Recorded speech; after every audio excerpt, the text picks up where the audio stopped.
Hai, Assalamualaikum dan salam sejahtera. Saya Ashwat Ismail. Agenda awal ni khas istimewa World Economic Forum 2022 di Davos, Switzerland. Hari ini istimewa untuk kita membicarakan tentang masa depan Malaysia.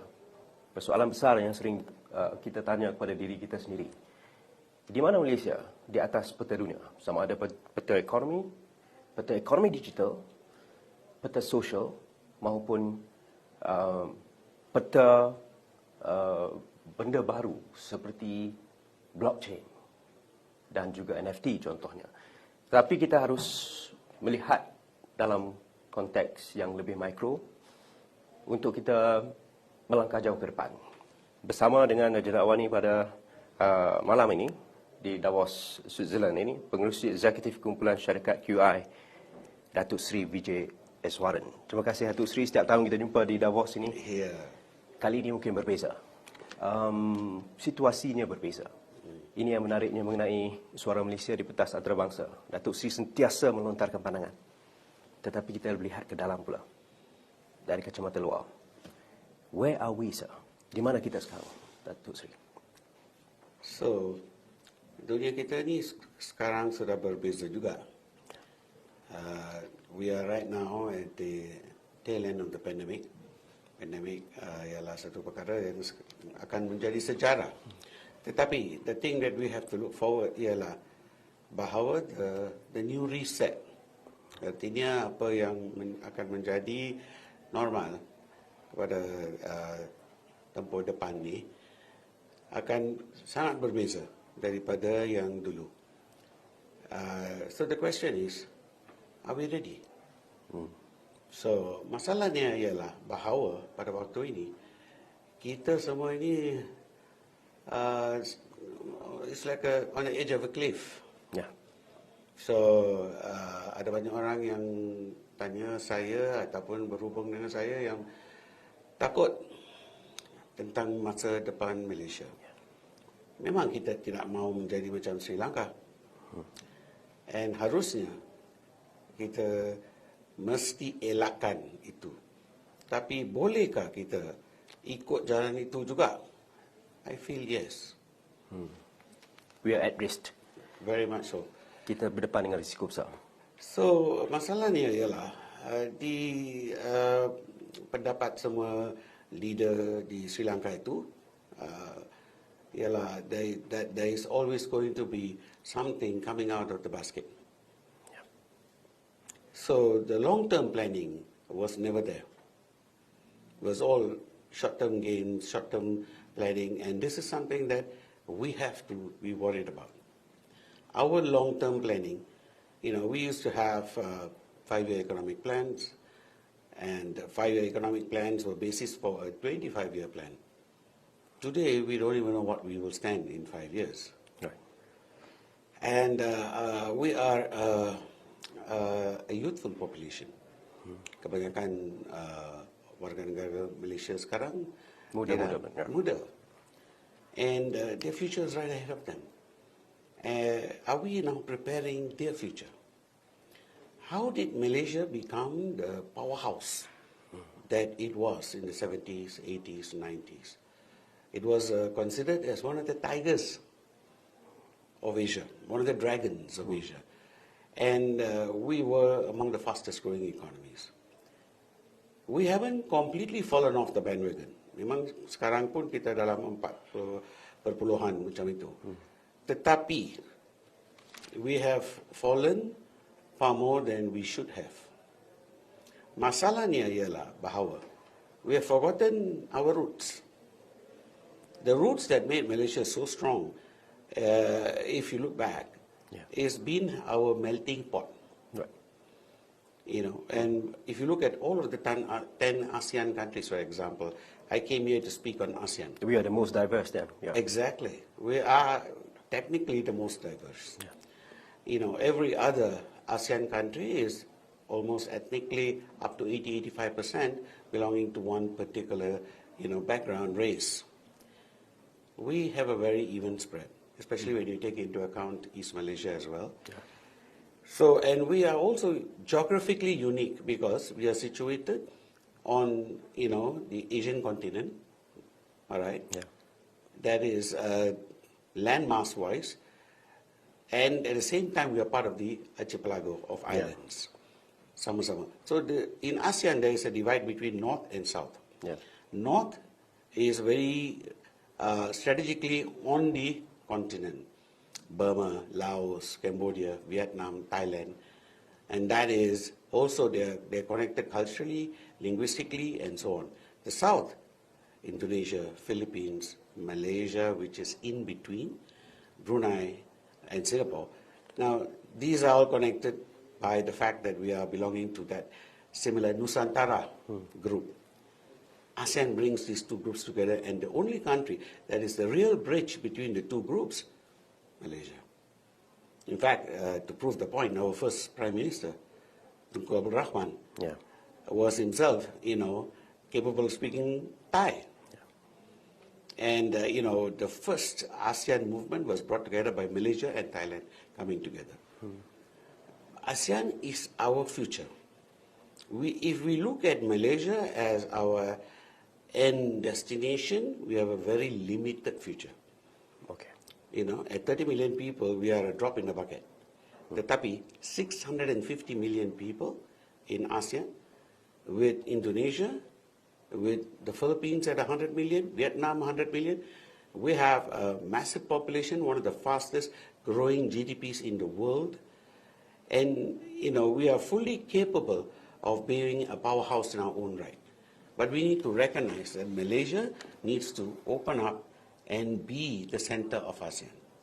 ASEAN has to become a practical reality. Nusantara has to come together with Indochina, and we will have an economic force that will equal the EU, the US, as well as China. It goes back to the question that you asked just now. Are we ready? Persoalan yang besar, adakah kita bersedia ataupun tidak? Ada satu kebimbangan. Dan pada masa sama ada satu peluang. Dan setiap krisis ada peluang, opportunity. There is some sort of a sign, quite a worrying sign, that we are becoming more transactional. This is according to an analyst, in fact. Adakah kita menjadi sangat transactional sehingga tidak dapat melihat aspek the most important, simple yet very strategic in moving forward, sir? Yes, we have become very transactional. That is fairly evident, not just in the politics, but also in the culture. Okay. And sadly, this has been an evolution that has somehow come into being over the last 2 decades, particularly, maybe 3.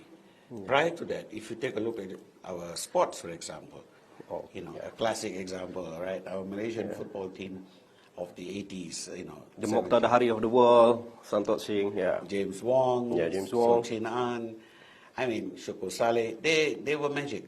Tetapi, they came from the kampung, they brought the kampung with them, it never left. And on the field, they were actually, jago kampung, they were fighting for the motherland. And you can see that. I was fortunate because I was there on the field watching them as a young boy. And till today, that's the passion with which I have brought to PJ City, which is my team in Malaysia. Okay. So I feel as Malaysians, we have an edge. Kita boleh, in the words of our former PM, kita memang boleh, and we need to prove it to the world that we can. If you look at Malaysians throughout the world, di mana-mana mereka pergi, we have survived. And one of the reasons I, as a Malaysian, when I left home, and I was able to adapt and adjust and accommodate easily with all the races that I met, whether I was in England or whether I was in the US, it doesn't matter. I adapted because I'm Malaysian. Yeah. By the time I'm 12 years old, I'm speaking 3 languages. Yeah. And eating all kinds of different food from different ethnicities. Okay. And it was not strange to me. Yeah. Whereas if I meet, people from Thailand, for example, or Indonesia abroad, they are constricted. They don't have that freedom of mind, that perspective that we have as Malaysians. So Malaysia is a melting pot, and we should be proud of it. We should be proud of the fact that we have brought all of these various cultures to our shores, making us into a hub. And that has always been the edge that we have, that our true edge over all of the other, ASEAN nations. And if you look at hubs across the world, Dubai, ataupun Hong Kong, ataupun London, New York, they are all melting pots. Yeah. So this is something that we, on the other hand, have lost, our understanding of. Macam kacang lupakan kulit. We've forgotten where we started. Yeah. I go back to the classic P. Ramlee films whenever I want to get motivated, because that is where Malaysia really comes together, and I love it. Even today, when I talk about P. Ramlee, there's so much warmth and understanding, which we as Malaysians now have become more secular and more polarized. Right. So it's not a magic answer, Right. tetapi Understood. in it lies a lot of solutions.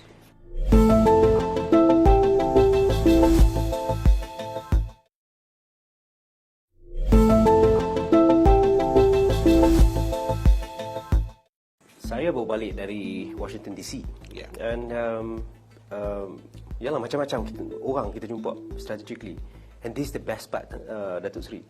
I think to connect with your mantra, first, yakini local. Yeah. Second, be open. Third, be inclusive. And now, even here in Davos, Switzerland, the appetite towards Malaysia is still high. Yeah. Maksudnya orang masyarakat antarabangsa ni suka dekat Malaysia ni. Ya, memang. But we have to be more strategic in that sense. So to combine with that mantra, Datuk Seri, I really hope that we can fasten the process of get things done better. Macam mana, Datuk Seri? Flexibility is key. We have to go in a global mindset. All right, we have to take our children on to the next level, which is to prepare them for a global future, not a future that is divided by boundaries, geographical or political, but a future that is. I just finished an experience on the metaverse. Wow. And it is amazing how the metaverse is essentially, with one sweep, has removed all these boundaries. You can sit there having a boardroom with people from 12 different countries, move from region to region, and in essence, you are in transforming the virtual reality into practical reality. That's the new globalization. Yes. Okay. So, our children understand this better. If you look at the millennials and centennials, the fact is that despite all of the challenges of them growing up in this era, where in our era we were a lot more open, despite that, they have a lot of advantages in their favor, because mentally they are a lot more switched on to a global world. They don't see the differences, they see the similarities. So I strongly believe that Malaysia, the future of Malaysia lies in the young minds that we are developing. In creating that, so to say, a good ecosystem, it goes back to education. Yes. Now, dalam sistem education kita, dalam sistem pendidikan sekarang, penambahbaikan, Datuk Seri, kita nak cakap apa yang perlu ditambah baik untuk mencapai matlamat tersebut. Global mindset. And Datuk Seri dulu, kini dan selamanya apabila berbicara dengan Datuk Seri sering bercakap mengenai value system. Betul. Apa nama dipanggil? Sistem nilai yang kuat dalam kehidupan manusia. Sistem nilai ini sangat-sangat penting. Dan itu ialah satu daripada khazanah kita yang kita perlu bagi kepada anak-anak kita semua ni. So we are not recognizing, we want to give them material wealth, give them physical comforts, and give them the best of everything that we never had. But we are forgetting a very important thing. This coming generation, what they are lacking is not the physical. What they are lacking is the value systems, the ones that we got from our parents. We are not passing that down effectively. The value systems, the cultural strength that we got from our value systems, our ethics, our morality, our way of thinking, these are pillars. You see, that has helped me. I travel across the world. I worked in various countries all across the planet, and among the things that made me survive was my background. Right. And being Malaysian, you know the concept of open house. This is amazing because we don't have that in Europe or the US or anywhere else. Open house in Malaysia is a brilliant thing. Instead of building more fences and closing our doors, we should be opening our doors and building more bridges. Bringing the world to Malaysia is the answer. That way, our children have a future. They have an advantage. The world is already at their fingertips. iPad lah, tablet lah, smartphones lah, they are already in touch with the world far more than you and I. Exactly. Yeah. All right. I mean, small kids are moving faster on the tablet than. That's right. So, and the fact of the matter is, it's actually great because the world is at their doorstep. They are immediately exposed to the world at large. But it's the value system that will guide them. The value system that will basically, correct them if there are fringes out there that tends to affect them negatively, for example. We cannot protect them from the world, but we can strengthen them so that they know how to protect themselves. This is very important. How to apply that, Datuk Sri? The concept, the philosophy and the soul of open house dalam sistem pendidikan negara ketika ini. See, unfortunately, we are trying to reinvent education as opposed to us, allowing education to flow through our borders. Now, what's happening in reality is that the universities today have education programs that are essentially without boundaries. It's all virtual, and they can tap into all of this, and they're actually doing it, and they are bringing that back home. See, for example, to give you a good example, is India. India sent out its best minds, its cream de la cream, to the US. Silicon Valley, the top IT companies all across the US. Of course, it was a brain drain. Essentially, at the beginning, it was a loss to India. Yeah. But eventually, what has resulted is that these guys have come home. All right, whatever said and done, they wanted to come home. Mestilah pergi balik kampung halaman. So even Malaysians have that urge. If we open our doors, the Malaysian diaspora out there is our most valuable resource. Because all of them connect to Malaysia, you see, and there is an intrinsic feeling, for Malaysia per se, and they will come back. Investments will come back, skills will come back, and education. So we cannot try to reinvent education, thinking that it must be a proper so-called Malaysian education, because there's no such thing. Yeah. You see, it is a global education. We are not preparing Malaysians to live and work in Malaysia. We are preparing Malaysians to live and work in the world. And if that comes true, then work from home becomes a reality, because it doesn't matter where you work from. That's right. You see? So, and this is something I think is very critical, that we stop trying to protect. We have gone into this protection mode, whether it is a family, where we are trying to protect and mollycoddle our children, or whether it's the whole country.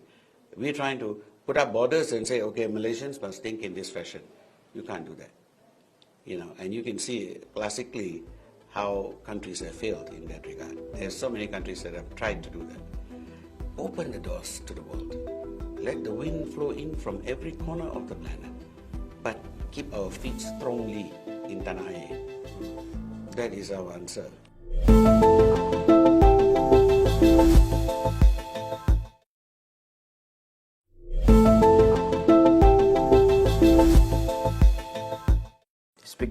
Speaking of that, as we speak, Datuk Sri, I received a WhatsApp message from one of our local economists with local universities from University Putra Malaysia.